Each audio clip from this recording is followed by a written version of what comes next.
enjoyed lunch? Yeah, it was delicious. Good. I hear that. This is going to be the alternative investment options. Everyone in the right place? Okay. Well, before we get started, I'm going to introduce our speaker. Mr. Hollis Day, Jr. is the wise, witty voice of Sage Money Radio. He graduated in 1999 from Louisiana Tech University with a business administration degree. Over the next 8 years, he worked as a high school football and baseball coach, nursing home administrator, and pharmaceutical representative. He also opened the Baton Rouge publication of Savvy and Sage magazine, a bi-monthly publication for seniors. Now Hollis specializes in life settlement investments and brings his passion to the people through AM 1150 WJBO radio. He most enjoys educating others on the common sense approach to investments and how to preserve their worth and avoid a stock market crash. So welcome, Mr. If I'd have known what was going to be printed on here, I would have sent something different. I actually sent a lot, and Mr. Burnell picked that and chose that. Do y'all know where Centerville, Mississippi is? Absolutely. Well, if you live there, you have to say Centerville. So I live in Centerville, Mississippi. I was actually raised in a little town called Port Allen, right across the river from Baton Rouge. And my dad and I, we had a hunting camp in Centerville. I grew up there my whole life hunting and fishing. Even when it wasn't deer season, we were in Centerville. And so my wife and I went to Louisiana Tech, and she's actually the first grade teacher at Centerville Academy. And so my dad and I were coming out of the woods one day from turkey hunting in March of 1999, and I was to get married in June of '99. And so he pulled in this little house for sale right across from the hospital there, and I said, "What are you doing?" He's like, "Well, don't you want to live up here, boy?" I said, "I don't know, Dad." He said, "Well, this house is for sale." And if you know Centerville, the house was empty. We just walked in the house; it was unlocked. And so I went home and to my beautiful wife, and she's so sweet. She's a sweet lady, and I said, "Hey," again, this is before cell phone, so I go home. She's living in Terrace subdivision in Baton Rouge, and I said, "Hey, there's this really cute house for sale in Centerville." And she goes, she kind of cocked her head to the side. She said, "People live in Centerville?" and I said, what do you mean?" She goes, "I just thought it was deer camps and forests." I said, "No, Mandy, there's a school, there's a hospital there." And so we went up the next weekend, and man, she was like, "God, this is really small up here." Well, that was 15 years ago, and you couldn't drag her out of Centerville, Mississippi now. I mean, she just loves a small town, And again, we would have friends come over and spend the weekend, and somebody pulling a bass boat or something, and they would say, "Well, Bubba, you got a new boat? Bubba, you got a new truck?" "No." "Oh, it was in your yard." No. If you know small town, that's how life is. So, I am married. I have 4 children, and I have a talk show that airs on WJBO in Baton Rouge every Saturday from noon to 1. And I talk about stock market alternatives. Okay, and I want to get something clear. I'm not a certified financial planner. I'm not a financial advisor. Okay? I deal with a couple of niche investments. And I have my own personal money in every one of them. Okay? I have my family's money in most of them. So, just like and I say this all the time, in 2014, things have changed. The stock market is not what it was 40 years ago. So, if you're sick and you have a sinus infection, you're going to probably go to your general practice, your family doctor, right? What if you have something come up on your arm? Man, my gosh, what are you going to do? Go to a dermatologist, okay? If you have something going on with your thyroid, you go to an endocrinologist. You have several different people that deal with your health. You don't go to one person. And I'm convinced in 2014 there's no way that one person can manage all your money. There's no way. There's no way that one guy knows everything about stocks, bonds, mutual funds, REITs, whatever. So what I bring to the table is a couple different alternative investments probably you've never heard of. And so that's what we're going to discuss today. When you go into an investment strategy, whenever you decide to buy 100 shares of Exxon stock, do you have a plan? Are you going to sell when it gets to, I think it's around $94 right now? Just usually for the past couple of years, Exxon stock and the price of oil per barrel have been right at the same. Right now, oil per barrel, as we speak, is $91.50. and Exxon stock's around $94. But do you have a plan? You know, when you buy this mutual fund, what's your plan? To buy and hold? I mean, have you ever lost money in the stock market? I have. I mean, 01 and 08. The whole fundamental strategy of the stock market is what? Yes, but long-term making money how? Buy low, sell high. Well, when in the heck do you buy and when do you sell? I mean, that's the magical question, and nobody has a crystal ball. And so, you know, is the stock market going to go down? I mean, it's at a record-breaking, it's at an all-time high. This right here scares me. I mean, that you know, $1 trillion is hard for people to really imagine what $1 trillion is, and the fact that we're approaching 18 trillion and we're possibly, you know, at war, or at least making airstrikes. So is that going to go down? And that affects your money in the market. And so what I call your stored labor, your money that you work for 20, 30, 40 years, I think it is crazy that you can put it somewhere because a Democrat's the president, or a Republican's the president, or the Democrats are controlling the House. I think it is crazy to how that can affect your stored labor, your hard-earned money. So what we have here is a couple different alternative investments. Again, this is not a place for all of your money. It's not a place to sell the form and put in here. One of the main investments I'm going to talk about is called life settlements, a life settlement investment. Has anyone ever heard of a life settlement investment? Have you ever seen the commercials on TV for a reverse mortgage? Okay. Well, this is very similar to that, except this is with a life insurance policy. Okay, from a senior. Okay, well, I'm not involved on the policy side, but there's a huge, huge need for seniors in their 80s to extract cash. Okay? So I'm just involved on the investing side. I go on my radio show every week, every Saturday, and I say things. And I do a couple presentations about once a quarter at some restaurants in Baton Rouge. And most of my clients have money in 401ks or IRAs, and they're just going to transfer it from Fidelity, Schwab, whoever it's with, to the custodian that we use to hold it. And then we fill out a direction of investment form, and that buys the different assets. So right here I have a quick 5-minute video on what a life settlement investment is. And let's just watch it and we can ask questions. More than 100 years ago, the United States Supreme Court validated a superior asset class. Until just a few years ago, this asset had only been available to institutions and the very wealthy. Warren Buffett made a $207 million initial purchase of this asset in 2004, with his most recent purchase being $300 million in 2013. This financial instrument has been a well-kept secret of the financial elite, which for decades has helped to insulate them from economic turmoil and provide historic double-digit returns. Approximately 10 years ago, this asset was made available to qualified individual accredited investors who meet suitability guidelines.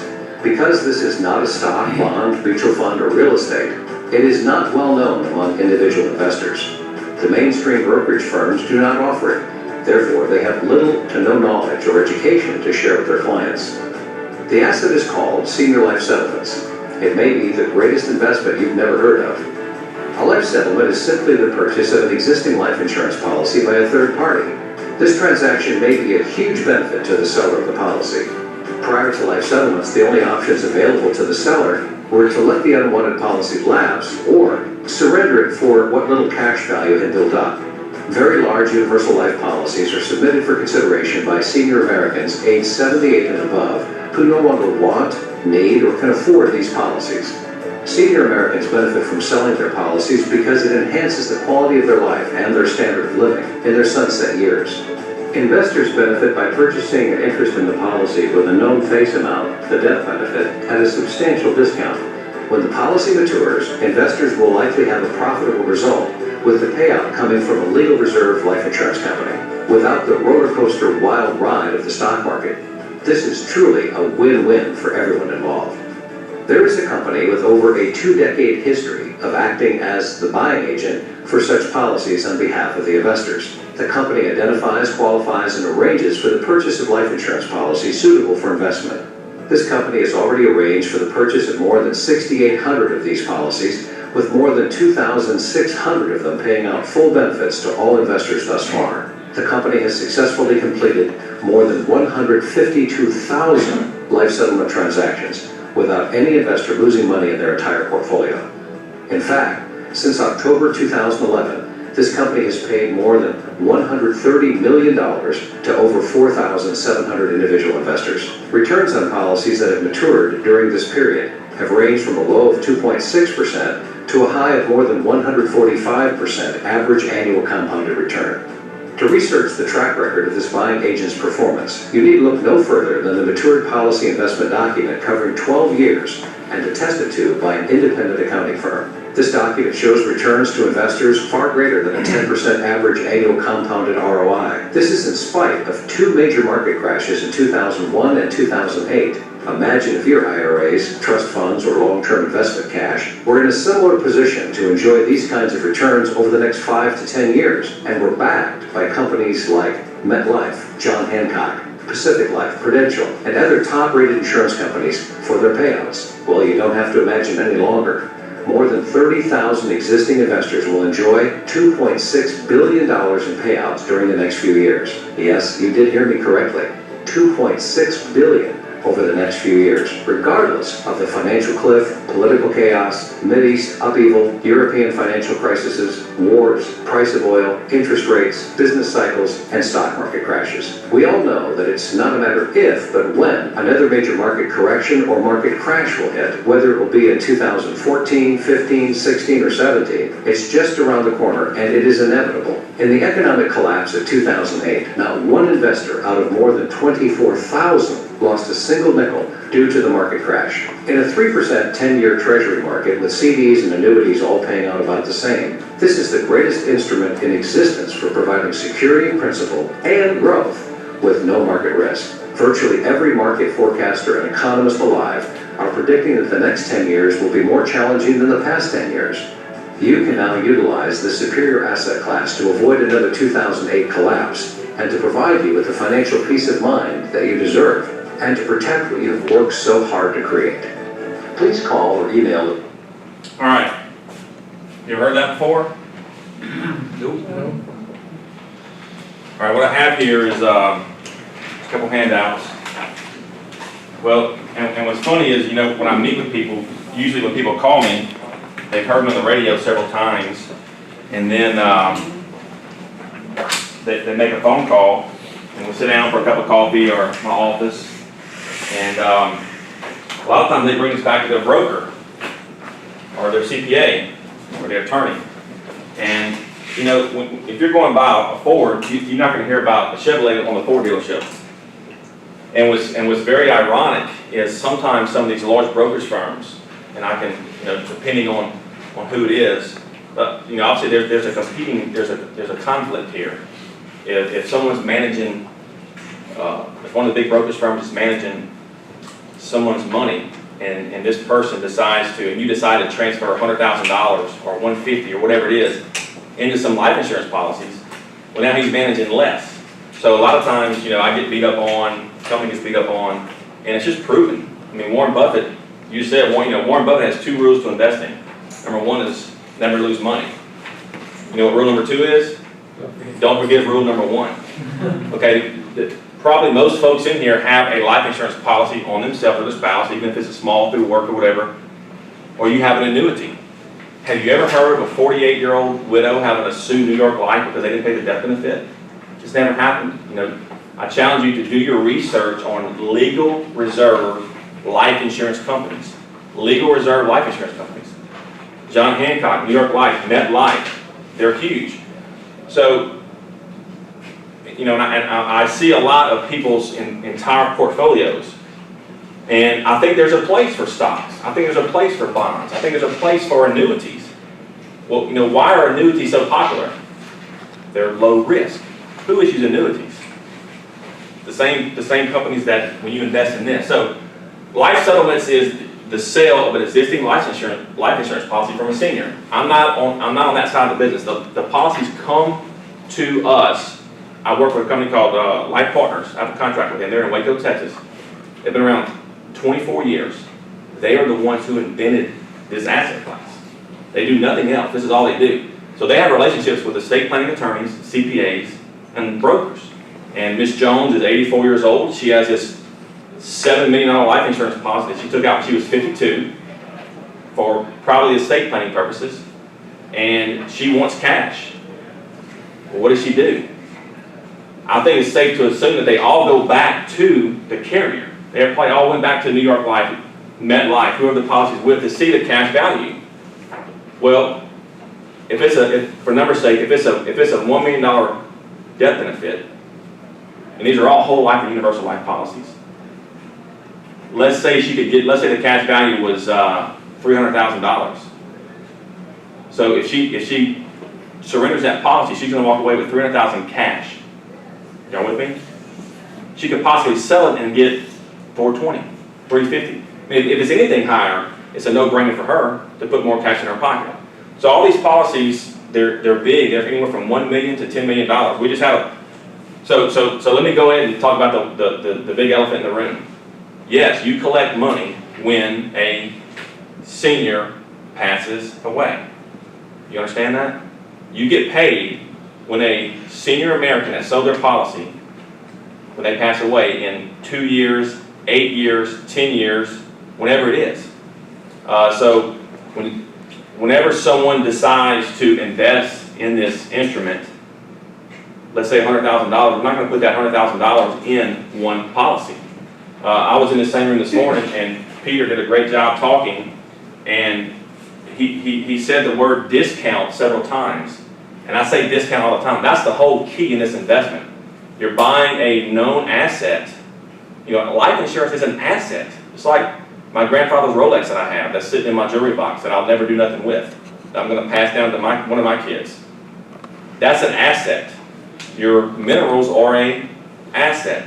Life insurance is an asset. Well, why are we here today? We're here to, this is more along the lines of what are you going to do whenever, hopefully, if you're a landowner, start getting some of these monthly checks. But Peter talked about this morning, you could possibly sell your minerals or lease them. That's an asset, just like life insurance. So, and one of the main attractions to this investment is this is a very boring investment. It is a buy and hold investment. There is nothing to look at every day. Now, Wednesday, there was a payout. So far in 2014, there have been 26 maturities. Now, that doesn't mean all my clients have benefited in all of those, but there have been 26.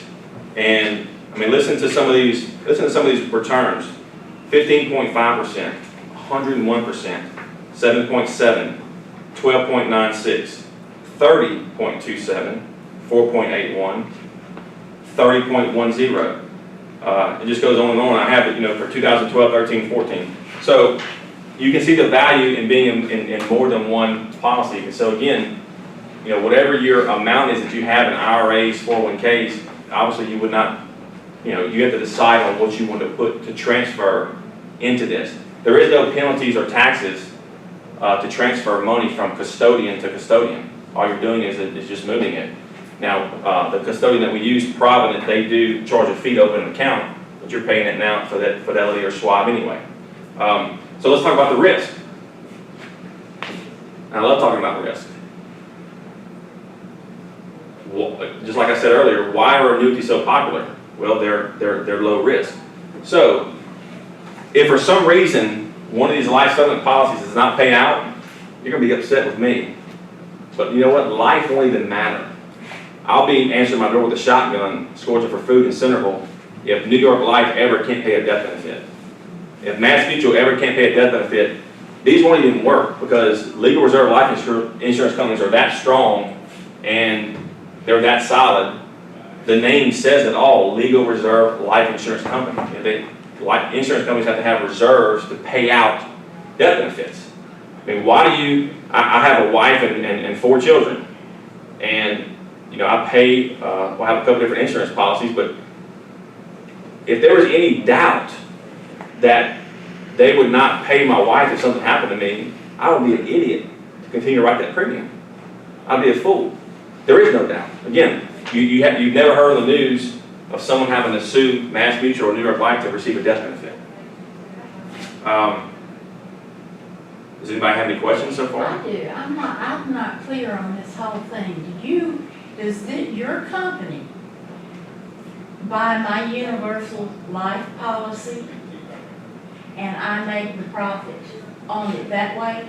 Or are you talking about you buy universal life policies and then the people that Invest. participate, that invest in this, will get a return on other people's deaths? Both.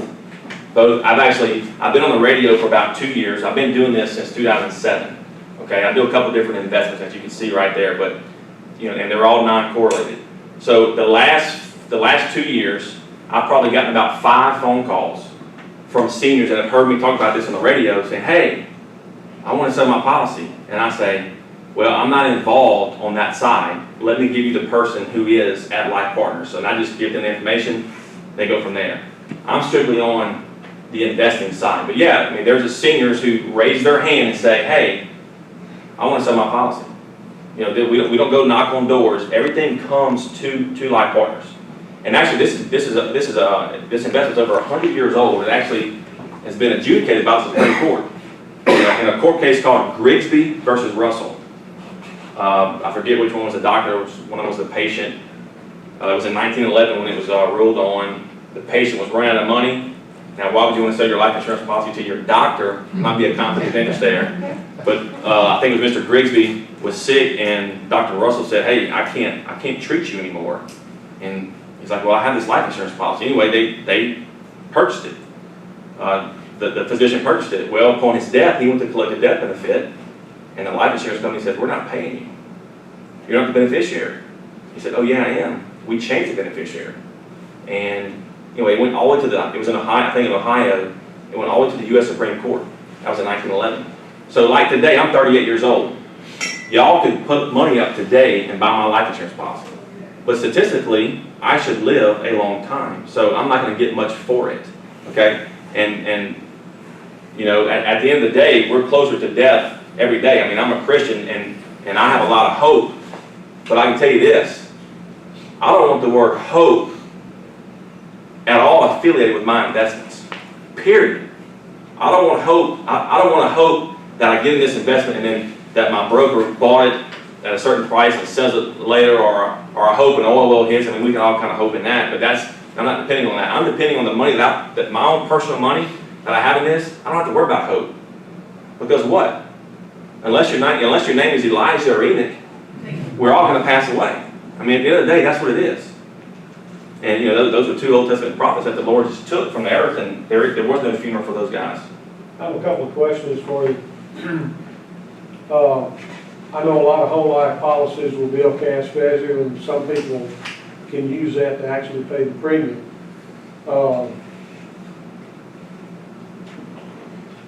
Who continues to pay the premium if it's a fairly new policy? Well, I mean, the person that's selling it and getting the $3 million is not going to pay it because they're going to take their $3 million and go on, and somebody else has purchased the policy. Who continues to make that payment to keep the policy in effect? okay. So when I meet with someone, I show them this investment. Okay, and there's 2 ways to invest. There's a way called direct fractional ownership, DFO, which is what I call it, direct fractional ownership. We're going to take your $100,000 and we're going to put you in 5 different life insurance policies at $20,000 a piece. Okay, and then you just your money's in there, and you sit and wait, and you have access to look at the policies. So my investment is actually paying that premium until that person passes. In the DFO investment, there's 3 years of premium built in the policy. Okay, so let's say that you've had no payouts, and we're going into the 4th year. You have to come out of pocket premium with all the other investors Because you may be in the policy at 20,000. This other guy invested $1 million and he's in the policy at 50,000. So his 50, you're 20, his 15, her 30, right? There may be 147 investors in this one policy. That was gonna be my next question. How many potential investors in each policy? It depends on how big the policy is. Yeah. Okay. Like just the payout so far in 2014, the one that paid out Wednesday, there were 66 investors in it. See, and so And that determines the percentage of return That's correct. that you get based Correct. on the amount of policy. that's correct. So the one black eye to this investment used to be, golly, Hollis, you mean to tell me I'm gonna have to come out of pocket money to pay the premium? Yes. Now, more than likely, you will have had a policy pay out before then, okay? So, and I always equate that to, hey, if you're gonna go buy 2 lots in a subdivision, and let's say you build a house on one, you buy one for an investment property, and you know it's worth, or you think you're gonna get, let's say you paid 20 for it, you think you can get 40 for it, well, you still owe what every year on it? Taxes. Okay, so this year you're gonna pay $500 in taxes. You're still gonna get 40,000 for it, you're hoping. The next year, another 5. So now you got, so your basis is up $1,000 of 2 years of taxes, but your payout is still 40,000. That's in this investment, the payout is constant. It's never gonna change. In the DFO investment, I can show you to the penny, hey, Mr. Smith, your 20,000 in this investment is gonna be 41,285 when it pays out. Now, when is it gonna pay out? I mean, look, let's face it, when you get 82 to 85, you have a limited life expectancy anyway. But life partners, they're not gonna buy policies from seniors that are still running triathlons. I mean, these are seniors that just have some health issues and they want cash. And there's about 15 companies who do what life partners, there's about 15 different life settlement brokers out there. And so, we're competing with other brokers, just like the other night I was watching the news and the reverse mortgage guy came on and I said, man, do you know the guy from Bonzi on Happy Days? She said, yeah, it is. I'm like, what's his name? And we couldn't, if it was Harry or Henry Winkler, one of them. So yeah, there's several of the reverse mortgages, and really this is very similar, except unlike with the house, this is with a life insurance policy. So how is your money, if I make an investment, how is it divided and who decides that? I mean, how is my money put into policies, Life Partners buys, they buy about 2 to 4 policies a month. It's not like, they look at about $1 billion in face amount each month, but only buy about $15 million. I mean, again, these are big life insurance policies. So like right now, if you invested, there's 4 policies right now being funded. And so, let's say you invested $100,000 and you were going to be in, 5 policies, your money would be transferred to the custodian, and instantly, 4 of those would be funded with your money, and then you would be next in line for when the next policy comes. Well, since then, I've created another structure for this because, and I say I created, all I did was call someone. There's a guy, his name is Dean Bagnosi, and I kept seeing his name for sales on this. And I'm going to tell you how I get paid in a minute. There was I kept seeing Dean's name, and so I called Dean. I know he was in Philadelphia. So I said, hey, Dean, this is Hollis Day. I'm down here in Baton Rouge. What are you doing to be so successful? He goes, who are you? And he's like, let me call you back. Well, he come find out we laughed about it now. He called Life Partners to make sure I was legit and I won this competition and all that. So we talked a couple of days later, and he goes, Hollis, have you ever heard of a private placement? I said, yeah. Isn't that what you buy real estate with? He said, well, that's one thing you can buy the private placement. He goes, I'm buying life insurance policies. And man, my wheels started spinning. So basically, Dean just showed me what he was doing. And so with a private placement memorandum, it's called a PPM, okay? I'm going to take your $100,000 like we were before, and instead of being in 5 policies at 20, take your 100, his 80, his 250, his 400. Boom, we got a pool of money. Okay, so for number's sake, let's say there's $1 million raised. Your $100,000, you're going to own 10% of what I call the Sage Life Settlement Fund. I've done 2. It is a non-registered security And so they're only open for a year, and I've done 2. And so I'm on my 3rd one right now. And so since I've done that, when I meet with somebody new, I explain the investment in a little bit more of a methodical process than I've done here. But I show them past policies, and I show them the investment and all these marketing materials. And I say, okay, now there's 2 ways to invest: the FO and the fund. I just call it the fund. And the fund is, imagine in Port Allen where I was raised, we used to have the little parish fair every day. You go put up a buck and get 3 darts and try to win the girl you like a teddy bear, right? If there's 10 balloons up there, you got to kind of aim and be precise to bust that balloon. Well, in the fund, we're going to own over 150 policies, 200 policies. So just like the policy paid out Wednesday, that was in my first fund. So all my investors in my first fund, they're getting paid, and they're getting paid. We're doing quarterly distributions. In fact, the second one's going to be hit next week at the end of September, or either October 1st. So obviously, if your money's in an IRA, that quarterly distribution just goes back to your IRA. If it's cash, I have a couple cash investors, but over 85% of my investors are just transferring qualified money. Qualified meaning IRA, 401k, self-directed pension money.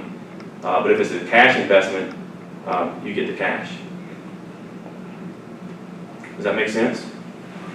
On the tax part, I'm not a CPA, I can't give tax advice. if it's qualified money, I mean, on a sale of a insurance or maturity of an insurance policy, if it's not yours, it's taxable then, right?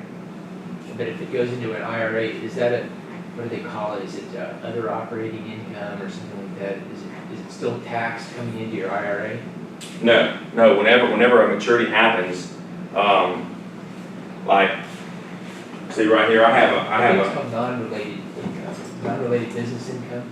These are all the policies that my first fund owns, and it's right at 200, a small portion of each policy. So whenever one of these policies pays out, the money is distributed. Well, actually, it takes about 3 months before the life insurance company writes a check. We have, because obviously when the sale of policy happens, we can't put all 147 investors as a beneficiary at different amounts. There's a company called Atlas, ATLES, Advanced Trust Life and Escrow Company. They're just an arm of Dunham & Dunham law firm in Waco, Texas. And they become the beneficiary of the policy.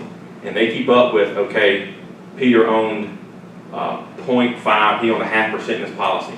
And so they're the ones that's going to disperse the checks, just cash back to you, if it's IRA money back to Provident Trust in Nevada. So to answer your question, when a policy pays out, it goes back to your IRA untaxed. But it's not non-related, because if you invest in something in your IRA, if you invested directly in a business in your IRA, for example, you got taxable income from that, it would be considered non-related business income, then it would still get taxed. I don't know on that. Don't know. So I told you what a life settlement policy, what a life settlement investment is. Why would someone want to sell their policy? I mean, why would someone want to sell their mineral rights? I mean, they have a right to do what they want to do with it.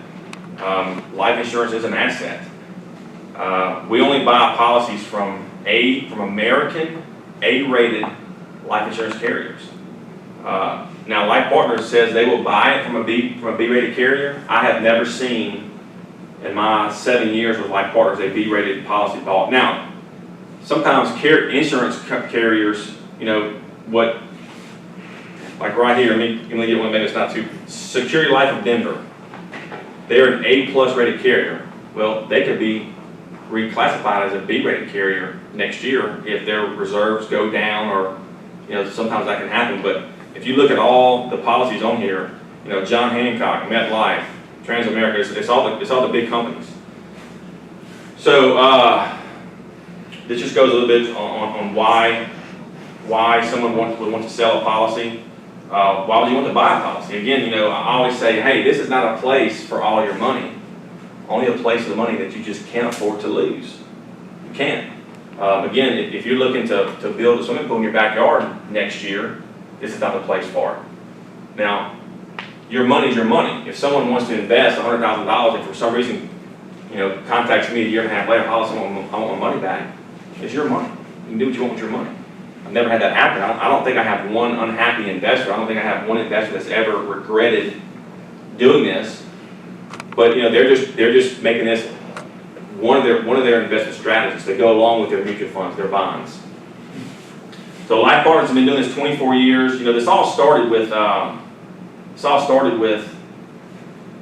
HIV, AIDS, right? In the 80s, people that were diagnosed with AIDS, that was a death sentence, pretty quick one. And actually, that's how it all started. Well, people aren't dying from that anymore. So Life Partners transitioned it into life settlements. And the bell curve on this is, we're not even halfway up to the curve, to the peak on this, because the boomers are aging, and the boomers are going to be looking to extract cash from some type of asset in the future. So there's a 32-point checklist that Life Partners goes through when they buy a policy. So it's not like, okay, I'm going to invest my money, let me pick the policies. They're just kind of there, kind of the first come, first served basis, and I'm just going on their track record on what they do. So there's about 15 companies, right? About 15 companies that do this. Life Partners is the only public company. So they're on the New York Stock Exchange. Now, you can go buy their stock, that's fine if you want to do that. I don't push their stock. But it's very important because they're the only company that can produce all this data for 24 years. And what's pretty powerful is, when most companies go public, they go public to raise capital. Well, Life Partners went public in 2000 and didn't raise one penny of capital. They went public to be strictly transparent. You see everything. So we have this report right here. This is all the payouts from the last 13 years. And the average payout's been 17.8%. I'm a huge numbers guy. Numbers don't lie. So, can you expect that? Obviously, that's the average. So some investors have gotten higher than that, some have gotten lower than that. But the fact that this is even printed, and if you look on the handout that I gave you on the 5-page, I think it's right behind the Ed McMahon deal. If you look on this chart right here, I'm a worst case scenario kind of person. And if you see all the policies, that the first two, the 31 and 62, that's a policy that's paid out since 2004. There's 275 policies past their life expectancy. And what you said earlier about paying premium, well, one of the main reasons that we did the fund, once Dean explained everything to me, there's a 99.9% chance that I will not have to go back to investors and say, hey, we need some more premium. Because the fund, we can, whenever there's a payout, we can keep some of that cash, pay the premiums on the rest of the policies for the next 2 years. We always want to keep 2 years of premium of the policies paid up. So, if all the rest of the policies, and actually that 5-minute video said $2.6 billion, it's now $2.8 billion. There's $2.8 billion that Life Partners has in life insurance policies. And again, they're just a broker. They're just a broker. Okay, so when Ms. Jones has this policy, this $4 million policy, and we buy it for $2.1 million. For any of you that are familiar with real estate transactions, sometimes a buyer and seller can negotiate on closing costs for a house or land or whatever. Well, there is a negotiation on this. Ms. Jones has agreed to pay me a fee to find investors. And the good thing for you, when you invest $100,000, all your money is going to invest. It's going into the policies. It's not going to me. She's paying me a fee to bring investors to the table to give her cash to walk away from her policy. So if every single policy right now, and actually we've had several payouts since April when this was printed, but if all other 770 policies went 4 years past the life expectancy, the worst it could do would be 4.97%. That's mind-boggling. Show me another investment. If you loan your son or your brother-in-law $200,000 to go start a restaurant, and it goes south, you might go get some of the cooking equipment and the tables and chairs and sell that and get some back. Show me another investment where you break even if it goes south. Let's make money. So again, the discount is the whole key to this investment. The whole key, we talk about having all your eggs in one basket, right? You shouldn't have all your eggs in one basket. Well, and I see people that don't, but yet, what does it matter? Even if you have 8 different baskets, if they're all in the same truck, and the truck hits a speed bump, you're gonna get hammered. So, I just think life settlements makes a very valid argument to be a small portion of someone's retirement portfolio investment strategies. Do you have a minimum investment amount? Yes, it's 25,000. I keep hearing you say these millions, I'm thinking you gotta have $1 million policy. No, the policies, like the last policy that paid out, and I'll pass this around, this was a policy that paid out Wednesday, and it was a $2.5 million death benefit that Life Partners brokered back in 2004.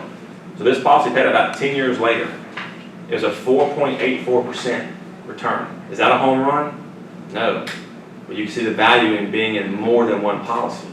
And so this is called a confidential case history, and you see everything as far as actually this is really a great example because this was a joint life, and I've only seen like 4 of these, and this is one of them. This is a joint life where the husband and the wife had to pass away before the death benefit was paid. But you can see, I guess it is good to see, because you can see the information that's collected on both of them.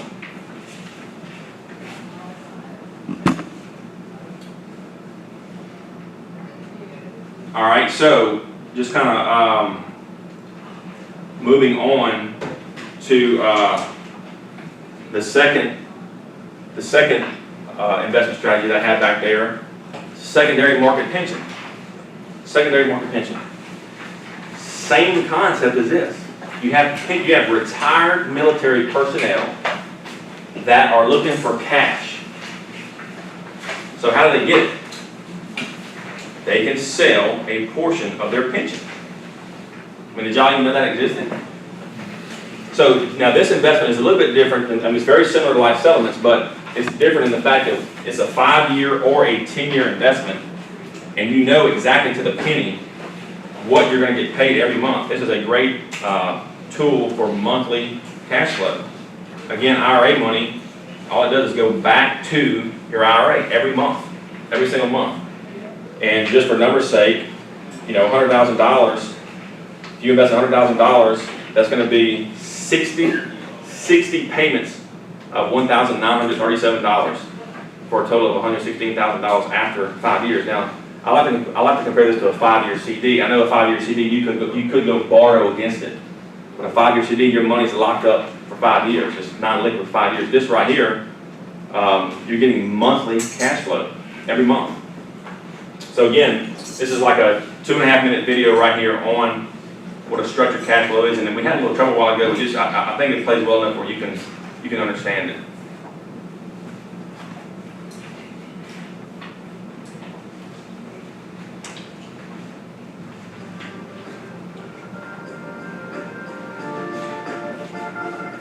We all know the challenges we face today. High market volatility resulting in a loss of retirement savings.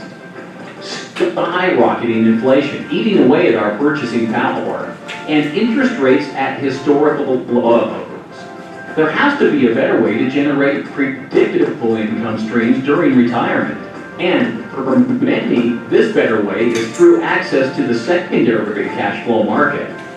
The secondary market for a variety of cash flows has existed for over 30 years and represents $1 billion a year industry.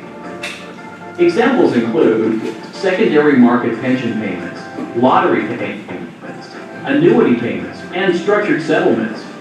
Most of these cash flows are purchased directly by institutions, such as banks and hedge funds. But now you can gain access to this exclusive market, and we can help.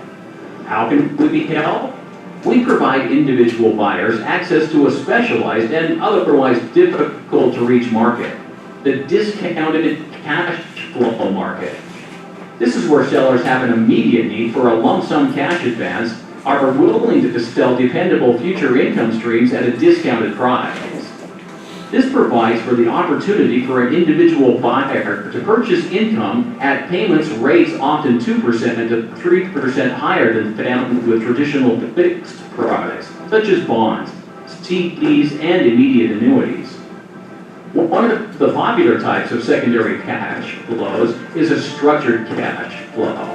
A structured cash flow is income that is originally paid to pension recipients and whose starting point is from one of several institutions, including state and federal government pensions, or investment-grade corporation pension plans.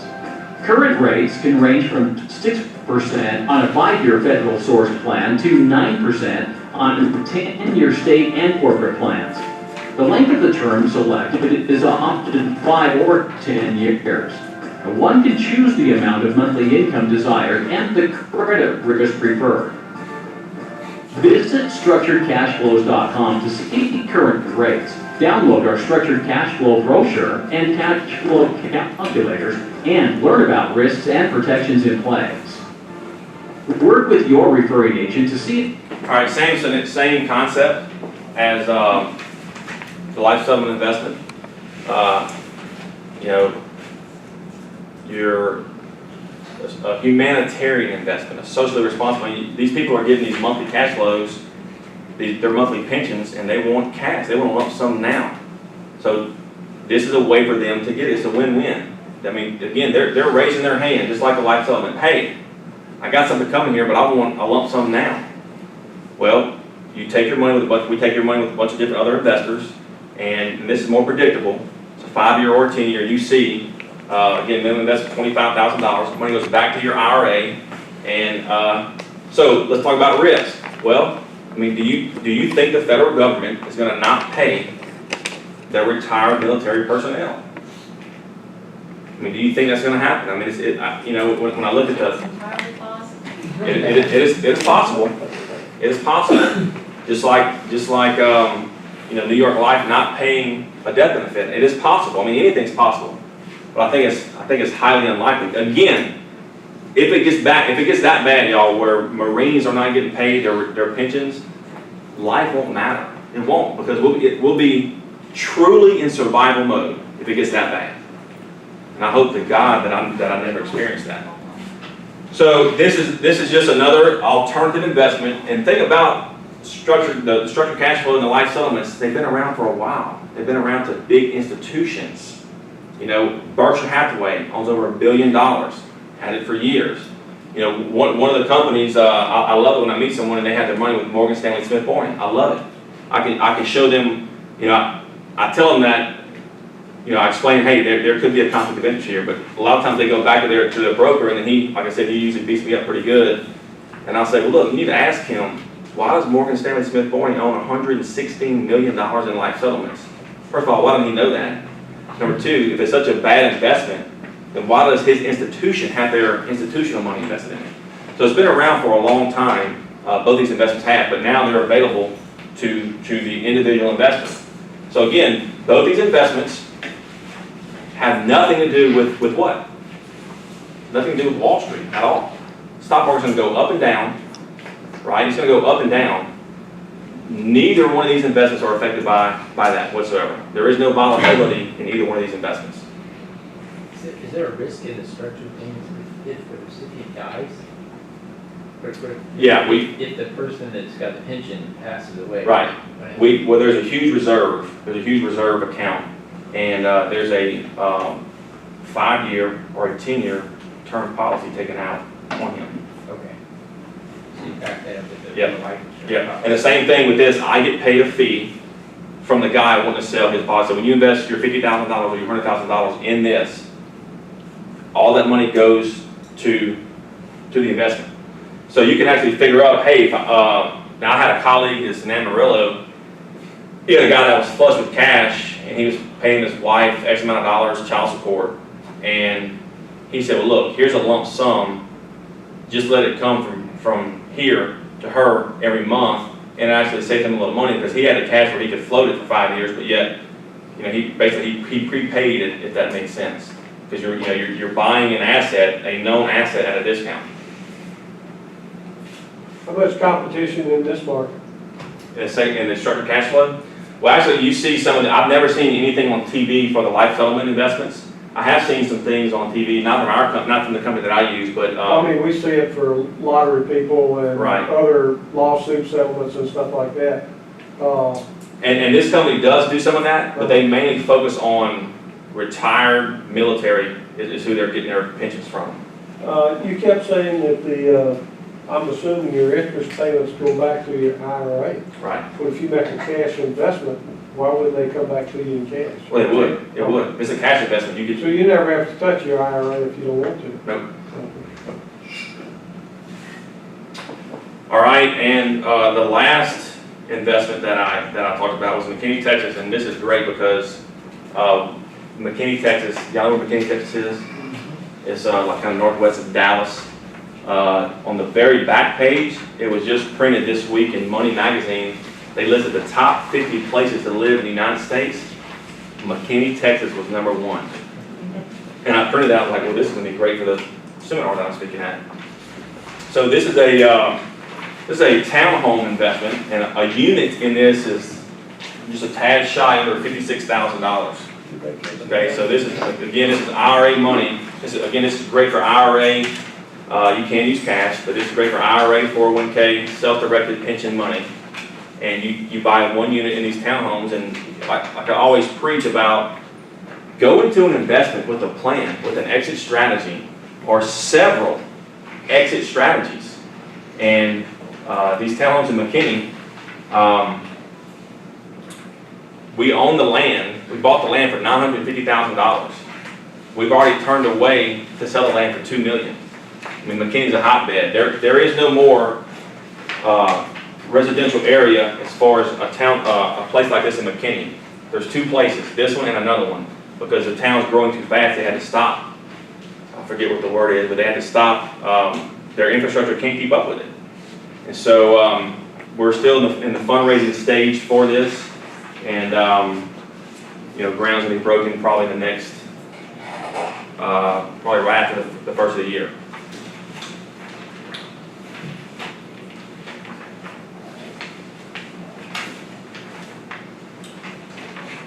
And actually, I do some. I'm an investor in some oil wells in the Permian Basin. There's huge. I guess I don't know if you guys have had a chance. I don't know if someone's speaking after this, but there's huge tax incentives when you invest in oil and gas. Huge. I mean, Peter may know. I mean, the laws were written in the '80s for the tax code to give incentives for oil companies to drill. And those laws haven't been changed. Again, I was just throwing it out there because I'm here. My family, we have several hundred acres in East Feliciana Parish, and one of the guys with TMS Horizons is a big investor with me in the life settlements. So when he told me he was going to do this a couple months ago, he said, "Would you want to come speak?" And I really didn't know it was going to be anything like this. Once I got the agenda, it's like, wow, this is a pretty big deal. I said, I would love to speak. And so, I run my mouth every week on the radio anyway, and I do a couple of things similar to this in Baton Rouge. And so I was honored that he asked me to come speak. And he knows about the investment because he's an investor in it. He's actually gotten paid, so he knows how it works. And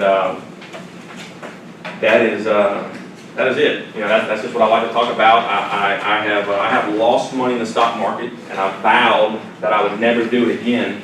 And there are ways to make money with your investments, your hard-earned money, your stored labor that you put up other than the stock market. Is the stock market bad?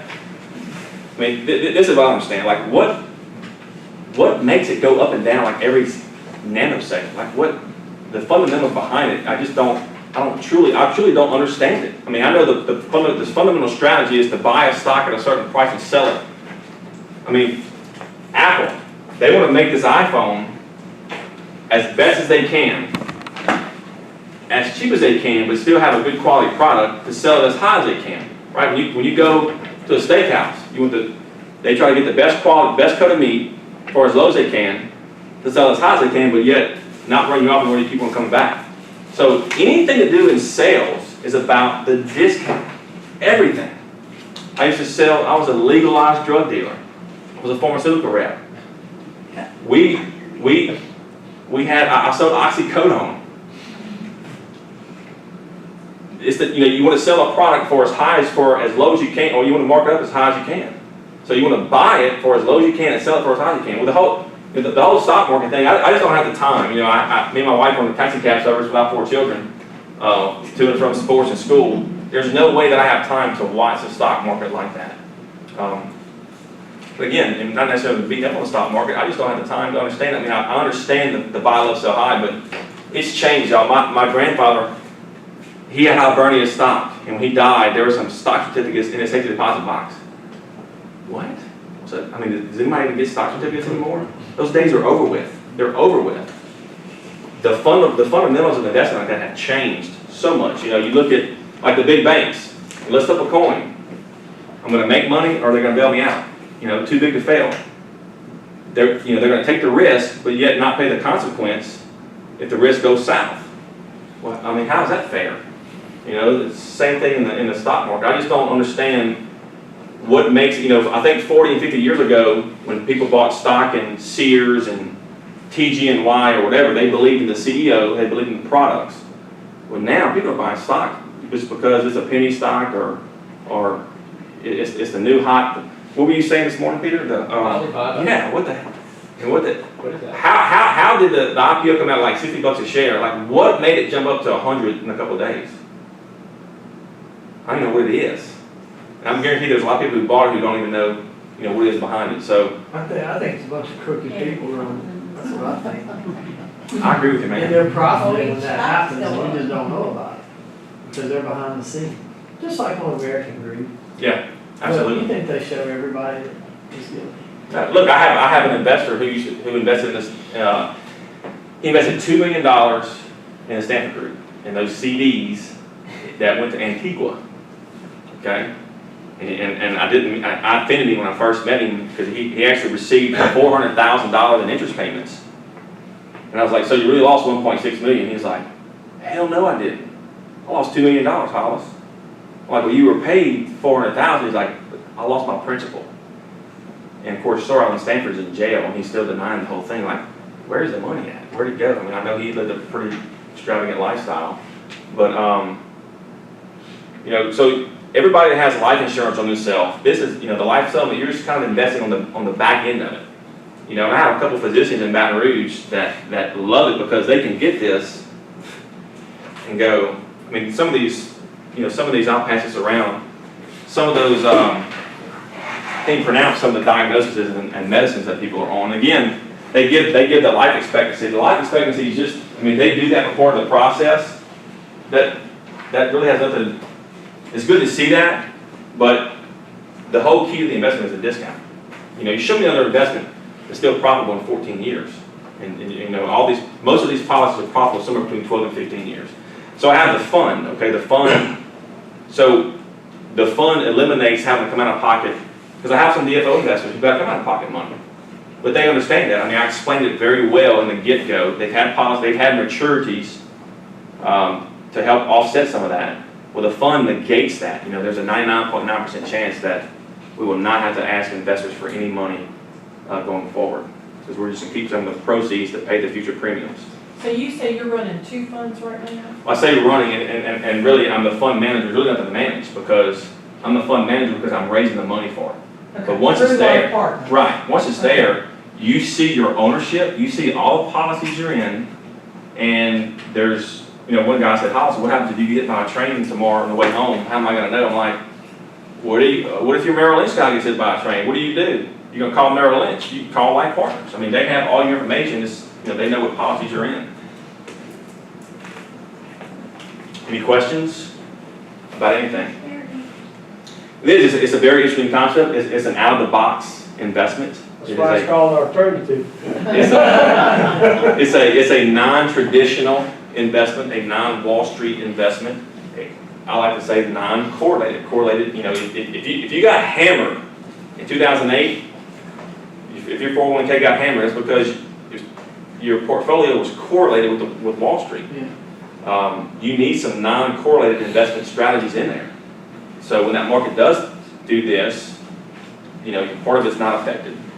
Hollis, what's your education background? You said you graduated from 2-1? No, Louisiana Tech. Louisiana Tech. Louisiana Tech in 1999. So how did you get into I had a, brokering, I, and why did you choose this over the standard brokering? well, I've always, I really think Wall Street is just rigged.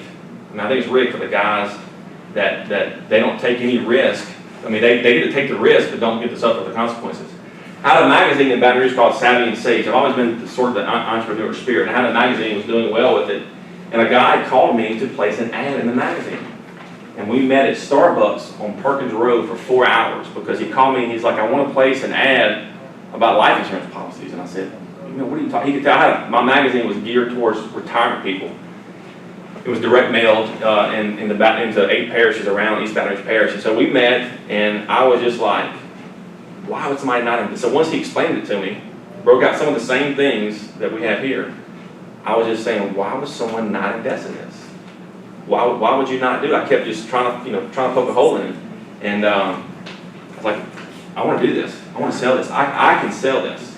And what do I have to do?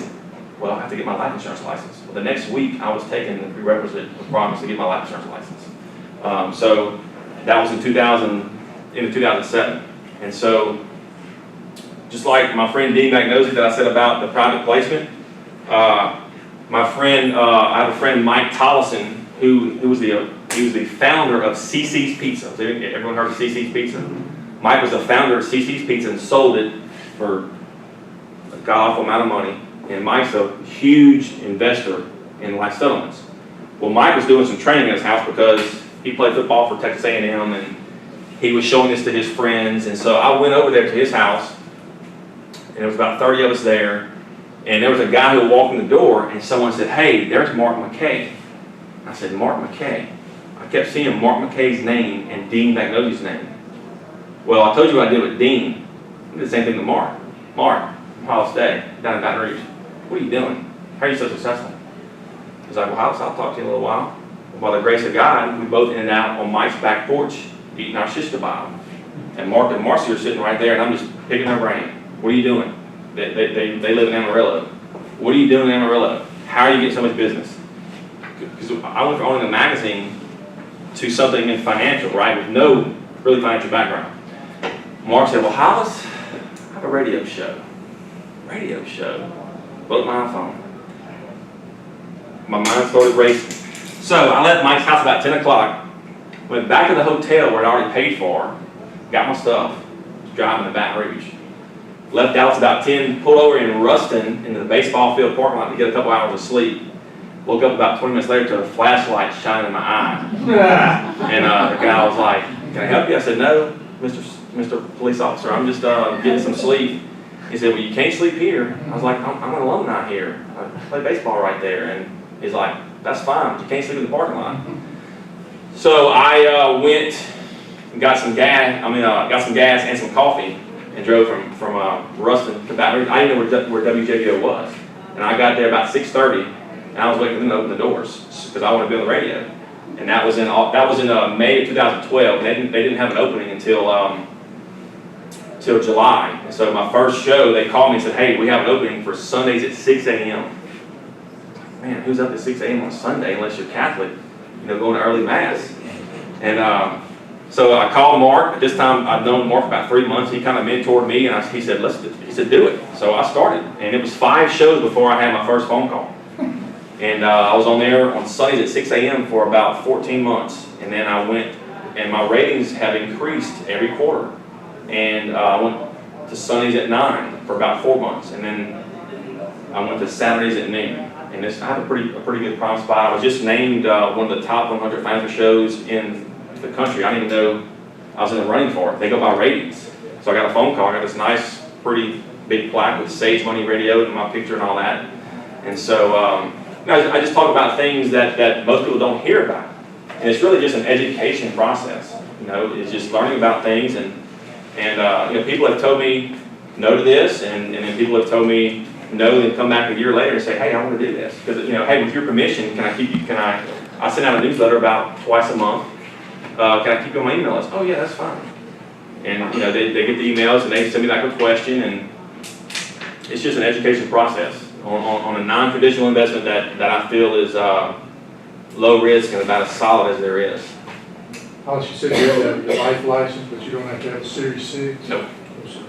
No securities license. In fact, a lot of my colleagues, that I've met doing this the last several years, they were like Mark. Mark used to be a Merrill Lynch guy.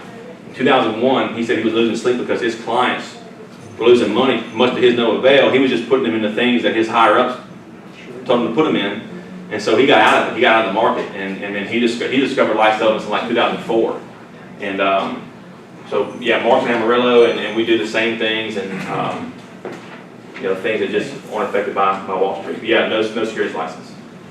You can ride in Mississippi. You hold a Louisiana license? Both Mississippi and Louisiana. Hollis, who determines what life insurance companies that Life Partners deals with? Do they have a set group of? Life Partners has relationships with CPAs and estate planning attorneys, and they say, hey, I got this, I got Mr. Smith, he's 84, and he has this life insurance policy. He's interested in selling it. Life Partners, when you look at it, they'll look at it. Well, no, we don't want it, or either we'll make a bid on it, and then the bidding starts. But they generally look for the well-known companies, those that are highly rated. Absolutely. I mean, we have it worded. Life Partners will buy a D-rated carrier, but I've never even seen that. They said they have like less than 10 they've ever bought in their history. Yeah, well, you mentioned earlier about the D-rated carriers, but I just wondered if they had a core group that they normally try to deal with. I mean, this is the last 3 years of payouts. Transamerica, Mass Mutual, North American, John Hancock, ReliStar. You can look, and it's just look all the way to the right, and again, all this stuff right here. If y'all have my business card there, y'all can send me an email, and I can email you anything. I really didn't know what today was going to be like, so I didn't know what to even print off, and I thought, this. I mean, everyone knows who Evan Mann is, and actually, there's a video with his wife speaking, and I don't know if y'all remember this, but Evan Mann was on the brink of filing bankruptcy. Life Partners saved him and his wife from filing bankruptcy because they sold one of his life insurance policies. He had like 8 of them. They sold one, and it saved him from his wife from filing bankruptcy. Of course, I think he passed away. Is he still alive? No, he passed away. He passed away years ago, but I know it was. I didn't have any. This was before I even came aboard Life Partners, but I know the policy. He sold it, and he passed away 17 months later. But yeah, his wife. We have his wife on the video, and she says that Life Partners was a godsend because they didn't know what they were going to. They didn't even know this existed until someone told them.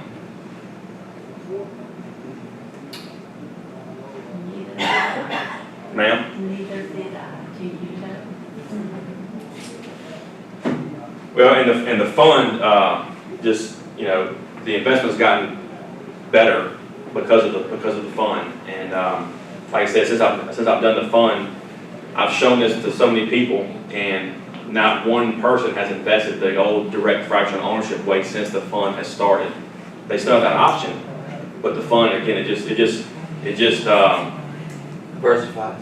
that's what it is. That's exactly what it is. You're just taking your money and just spreading it out over more policies. And so now when the payouts happen, they're going to be a little bit less, but they're going to be more frequent because you're in more. If y'all have any questions, let me know. You got my business card, send me an email, call me. If y'all are around Centerville, Mississippi, I'd love to take y'all to Fine Brothers for a great buffet lunch. But I'm in Baton Rouge usually about 4 days a week. But I go, I have clients all over. And so I go to where they are. Do somebody comes to Life Partners. and wants to sell a policy, they negotiate with them? Yeah. Okay, so it's not a set amount or something? Yeah.